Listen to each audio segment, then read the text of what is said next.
दोस्तों, इस साल सबसे बड़ी चुनाव का माहौल और चुनाव का माहौल में बिहार के चुनाव की अगर बात ना करें तो भाई बेकार है। यानी कि बिहार के चुनाव को लेकर हम बात करें तो बिहार का चुनाव इस पर सर पे है और टोटल जितने भी पार्टियां हैं भाई एक पे एक वादा करने पर दावा करने पर लगे हुए हैं। प्रशांत किशोर कह रहे हैं हम ये करने वाले हैं, नीतीश बाबू बोल रहे हैं कि हम बिजली फ्री कर दिए हैं तो हम किसी को 5 लाख रुपए देंगे, खाता में आएगा, आवास आएगा, ए टू जेड बातें चल रहा है। तेजस्वी यादव कह रहे हैं हम इतना नौकरियां देंगे, ये करेंगे वो करेंगे। और उसमें सबसे मेन भूमिका है जो है वीआईपी पार्टी मुकेश सहनी। यानी कि मुकेश सहनी वीआईपी पार्टी का उसमें रोल है, ऐसा रोल है क्योंकि वो किंग मेकर है, किंग मेकर है वो बिहार का मुख्यमंत्री बनाने के लिए। तो भाई मुकेश सहनी का दावा है कि हम 243 सीटों पर लड़ेंगे, कोई बोल रहा है कि भाई 43 सीट पर ही लड़ेंगे।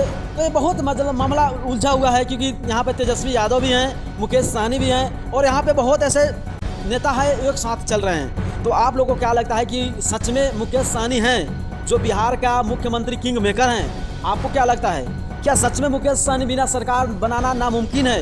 तो भाई अपना राय जरूर कमेंट कीजिएगा। और ये तो यही लग रहा है कि हाँ यार सच में बिहार में अगर कोई है पिछड़ा गरीब दलित का बेटा वो है मुकेश सहनी। तो आपको को क्या लगता है कि मुकेश सहनी किस पार्टी से, सब आरजेडी से मिलकर लड़ रहे हैं तो क्या आरजेडी के साथ रहेंगे? या नहीं तो बीच में एक बयान वायरल हुआ था कि हम जो अमित शाह बोलेंगे वो करने के लिए तैयार है, सर काट के भी चढ़ाने के लिए तैयार है। तो भाई सबका सवाल यही लग रहा है कि क्या पलटी मारेंगे या आरजेडी के साथ रहेंगे? अपना राय जरूर कमेंट कर दीजिएगा। अगर नए हो तो पेज को फॉलो करें, चैनल जरूर